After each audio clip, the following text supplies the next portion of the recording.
Soy Daniel Reyes, realizador multimedia de Inside Crime.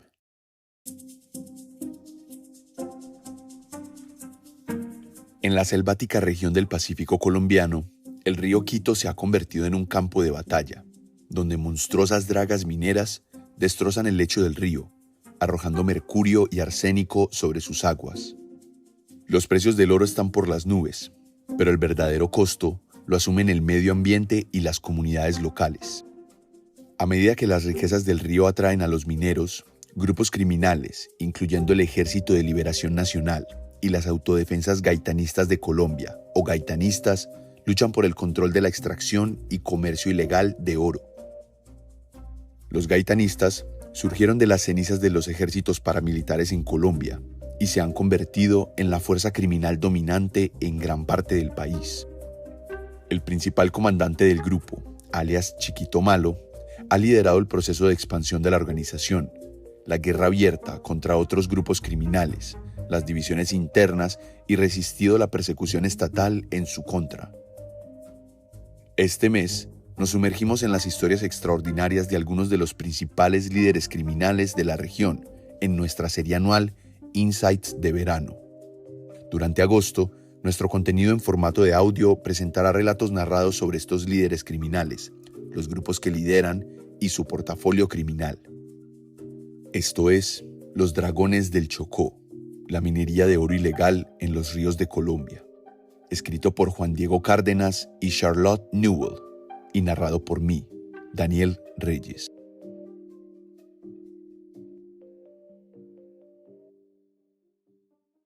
Río arriba, el río Quito es un paisaje de árboles que se abren paso hasta las riberas, formando un muro impenetrable de selva que va marcando el camino del agua.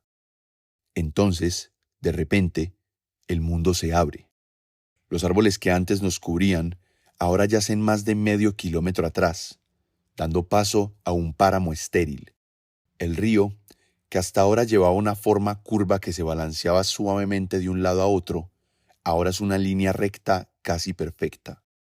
En ese momento, aparece el primer dragón.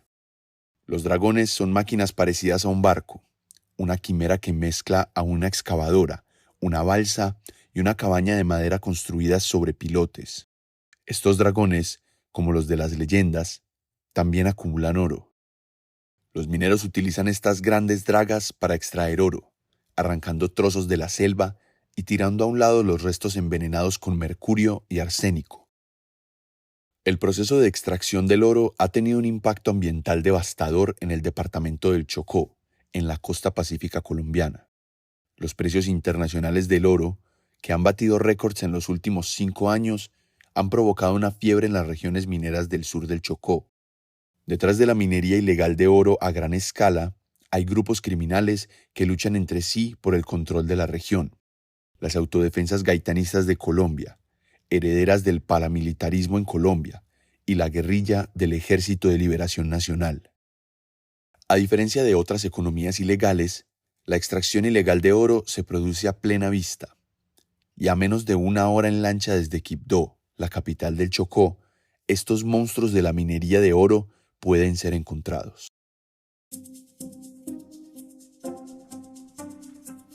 Los dragones se provisionan de oro. Son las 7 de la mañana y una fuerte lluvia cae sobre la capital.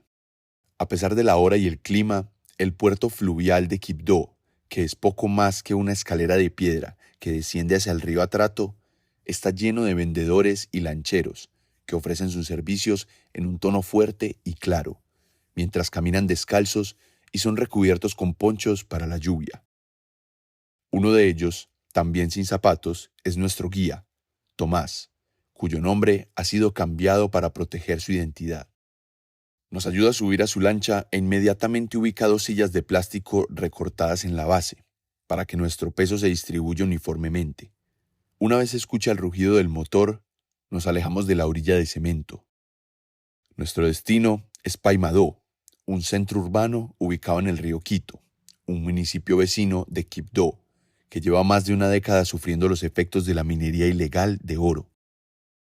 No vayan a tomar fotos ahorita de bajada, Tomás advierte. Si van a sacar los celulares, mejor que sea cuando regresemos. Ahí ya se pueden sacar unas fotos. La zona es controlada por las autodefensas gaitanistas de Colombia, que, según fuentes militares, financian y son dueñas de algunas dragas que operan en el río Quito. Otros dragones son supuestamente propiedad de inversores anónimos que tal vez nunca han pisado Chocó. Asimismo, el grupo ha impuesto un toque de queda a partir de las 6 de la tarde en el río, lo que limita el comercio local. A los mineros, sin embargo, se les permite viajar de noche, dice Tomás, porque ellos están produciendo para las autodefensas gaitanistas de Colombia, y nosotros no. Además de tener el control sobre algunas operaciones mineras, el grupo también se beneficia de explotaciones mineras que no son de su propiedad. Todos los mineros tienen que pagar un porcentaje del oro que extraen si quieren seguir operando en la región. Aunque contamos al menos 10 dragones entre San Isidro, otro pequeño municipio a orillas del río Quito, y Paimadó, fuentes militares que hablaron bajo condición de anonimato estiman que hay entre 40 y 70 de estas dragas en todo el departamento. Cada dragón está valuado en 1.500 millones de pesos colombianos, aproximadamente unos $400.000, según fuentes militares. Pero las ganancias que pueden dejar superan ampliamente los costos. Cada draga puede extraer alrededor de 1 kilogramo de oro a la semana, lo que equivalió a casi $77.000 en el mercado internacional en mayo de 2024. En ese sentido, los ingresos anuales de cada draga podrían ascender a más de $4 millones al año. Los operadores de las dragas son colombianos y, en algunas ocasiones, extranjeros. Algunos trabajadores colombianos viajan desde departamentos de Antioquia, Caldas, Risaralda, aunque la mayoría proceden de comunidades locales del Chocó. Sin embargo, involucrarse en este trabajo no está exento de riesgos. Las dragas son un problema serio. Los grupos armados vienen con ellas y tenemos que trabajar para ellos, dice Tomás, porque si alguien dice que no, pues...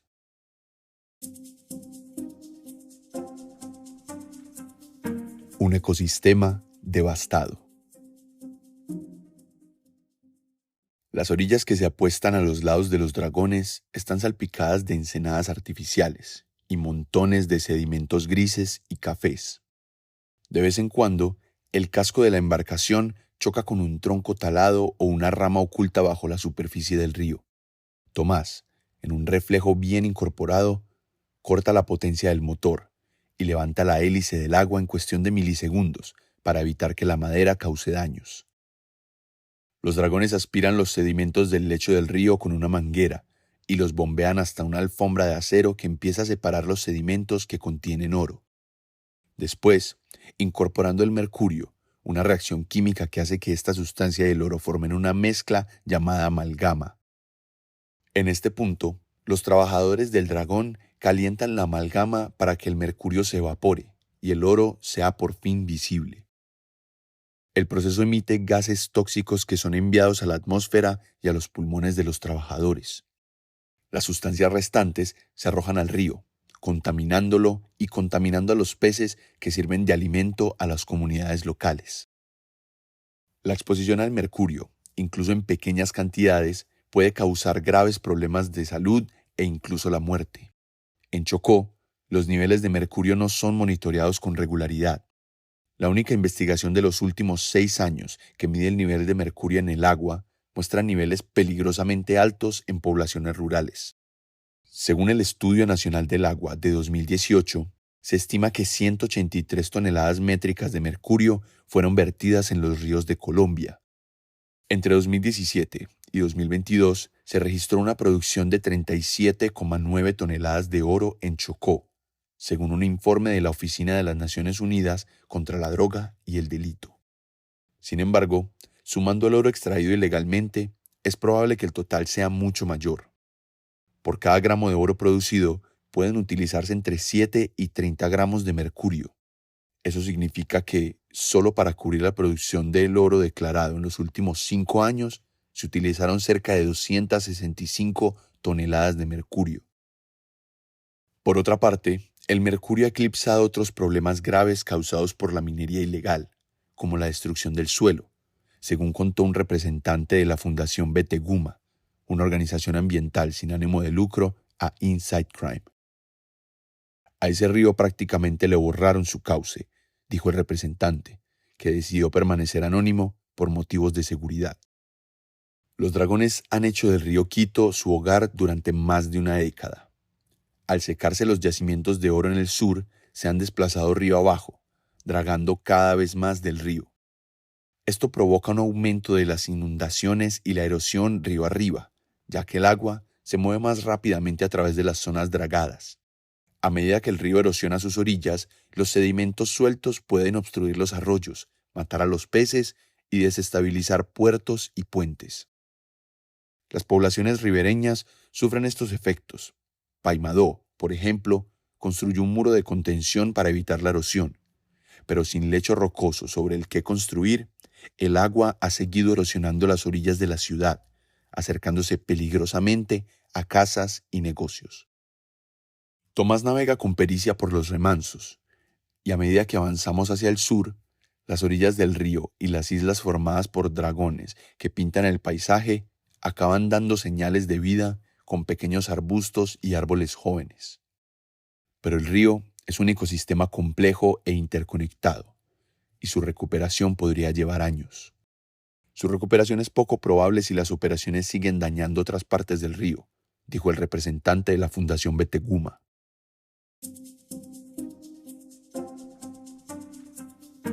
Minería artesanal, una responsabilidad cultural.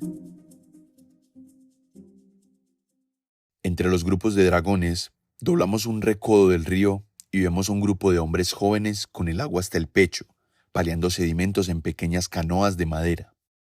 Poco después, un hombre y una mujer han instalado un pequeño tapete de acero a orillas de una playa gris. Son barequeros, reconocidos legalmente como mineros de subsistencia. Ellos prefieren llamarse mineros artesanales.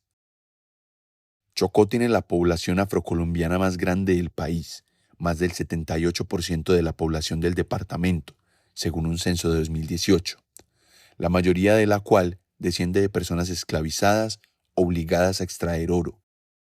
Tras la abolición de la esclavitud, la minería artesanal se convirtió en un pilar cultural de las comunidades negras que permanecieron en el departamento. Los barequeros tienen que registrarse cada año en la alcaldía del municipio donde llevarán a cabo la actividad minera, proporcionando un correo electrónico y un número de teléfono que funcionen. Sin embargo, la mayoría de los mineros viven y trabajan en zonas rurales que pueden estar hasta un día de viaje a la alcaldía, y no se registran porque no pueden permitirse perder 1 o 2 días de trabajo. Como resultado, muchos mineros artesanales y asociaciones de mineros locales operan sin documentación formal, que puede ser muy difícil de obtener. Asimismo, durante las operaciones militares contra la minería ilegal, las autoridades suelen atacar tanto a los mineros artesanales que trabajan sin permiso como a las explotaciones mineras dirigidas por el crimen organizado. La distinción entre ambas se complica aún más dado que muchos barequeros se ven obligados a pagar un impuesto a los grupos criminales locales. Las cooperativas mineras en tierras comunitarias también luchan por formalizarse. En conversación con Inside Crime, una asociación minera ubicada en Quibdó dijo que empezaron a solicitar un título minero en 2009, pero aún no lo han aprobado, ya que los requisitos y los costes cambian cada pocos meses.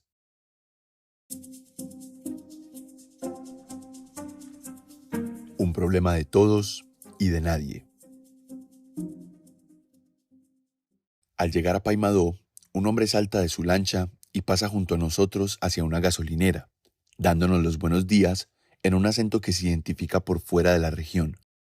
Una vez los alejamos de él, Tomás nos dice en voz baja que es un paraco, un término común para referirse a un miembro de las autodefensas gaitanistas de Colombia.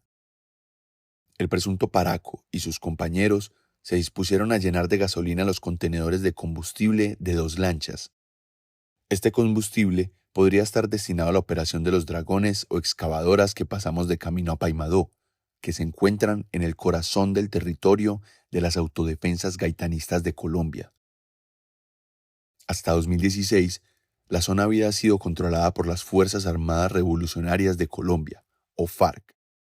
Después de que el grupo guerrillero firmara el acuerdo de paz con el gobierno colombiano e iniciara su proceso de desarme, otros grupos armados empezaron a fortalecer su presencia en la región. Pero no fue hasta después de la pandemia de la COVID-19 cuando los enfrentamientos entre las autodefensas gaitanistas de Colombia y el Ejército de Liberación Nacional empezaron realmente a intensificarse. Han sido 3 los años de emergencia recurrentes que el gobierno conoce. El Estado lo saben los líderes sociales, lo sabe todo el mundo, porque lo denunciamos. Pero quienes tienen la responsabilidad de responder a las emergencias no lo hacen, dijo a Inside Crime un líder social del sur de Chocó. La población civil es la que más sufre por parte de la violencia, soportando desplazamientos masivos, confinamientos, minas antipersona y amenazas. Ni las autoridades ni otros organismos han tenido mucho éxito en el desmantelamiento de las explotaciones mineras. La principal respuesta del Estado a la minería ilegal, que tiene lugar a lo largo del río Quito, han sido lanzar operaciones militares. Días antes de nuestra visita a Paimadó, 350 hombres fueron desplegados en una de estas operaciones entre los ríos Quito y Atrato. Como es habitual, los agentes incautaron y destruyeron maquinaria, pero no hubo detenciones. En teoría, el ejército es responsable de la interdicción, la Corporación Autónoma Regional para el Desarrollo Sostenible del Chocó de imponer sanciones administrativas y la Fiscalía General de la Nación de procesar a los responsables. Pero en realidad, nada de esto ocurre. Un representante de la Fiscalía nos dijo que la cooperación entre los 3 grupos es muy escasa, afirmación que fue confirmada por un representante de la Corporación Autónoma Regional para el Desarrollo Sostenible del Chocó. Un representante de una ONG medioambiental de Quibdó dijo a Inside Crime que los funcionarios corruptos avisan a los mineros cuando se planea una operación militar para que los trabajadores puedan escapar con antelación. Se burló de los dragones incautados, que a menudo simplemente se dejan en la orilla del río para que se oxiden. Los militares aparecen y hacen lo suyo, y la gente dice que los dragones han sido destruidos porque se ven las llamas y la explosión. Pero al final, las dragas vuelven y empiezan a trabajar de nuevo.